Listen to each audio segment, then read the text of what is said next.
Global race closely being watched is between Democrat Deborah Ross and Republican incumbent Senator Richard Burr. The Democrats need to gain 6 seats in order to regain control of the U.S. Senate. CBS North Carolina's Lauren Havlin is live in Raleigh, where an election night party will take place. Good morning there, Lauren. You are on the trail again today. Yes, I am. Good morning to you both.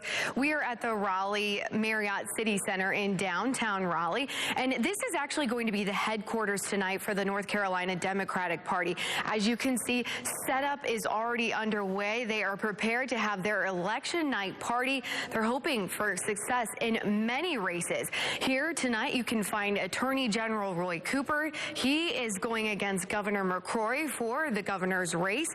Also, you can find Senate candidate Deborah Ross and others. So candidates will be closely watching those polls because some, like the race for Senate, are neck and neck. Just a few weeks ago, we got to see the Democrat Deborah Ross and Republican incumbent Senator Richard Burr face each other on one debate. At that time, Burr accused Ross of opposing the creation of the sex offender registry while she worked for the ACLU.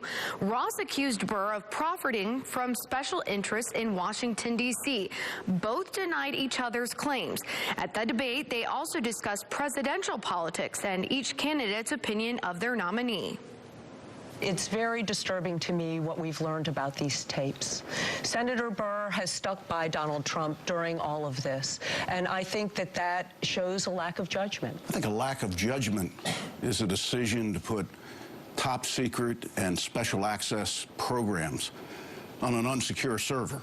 I'm not going to defend Donald Trump, what he said or his actions, but when I look at our choice, it's not close for me.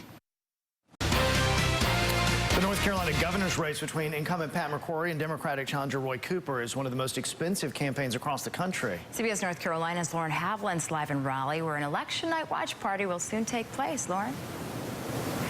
Good morning. You can already see that the Democratic Party has set up because the Raleigh Marriott City Center, where we are this morning, is going to be their headquarters for an election night watch party. They're hoping for a lot of success because they will be watching several races closely here tonight. Tonight, you can expect Attorney General Roy Cooper and Senate candidate Deborah Ross, among other candidates.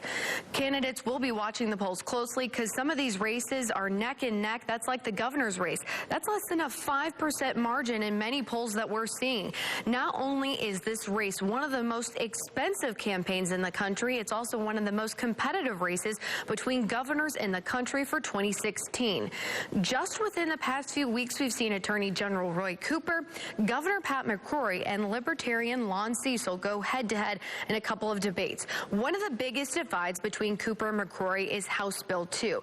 We've also heard them discuss the economy, teacher pay, abortion legislation, and more. Here's what they had to say about the issue of coal ash. What we need is public officials who are going to listen to scientists, who are going to believe what they say, who act on that, and don't let their political ideology rule the day, and particularly when you're not being honest with the public. His job is supposed to help oversight coal ash. There is not one email during his 14 years or 16 years as Attorney General where he has ever expressed concern about coal ash. Again, many of the Democrats, as I mentioned, Ross and Cooper, will be here tonight at the Raleigh Marriott City Center. You can come to, if you do head to this area, several of the roads in the area are going to be closed. It's going to be a very busy event here tonight. Coming up in our next half hour, I'll talk more about Ross and her candidate, who she's competing against tonight. That is Richard Burr. Live in Raleigh, Lauren Havlin, CBS North Carolina.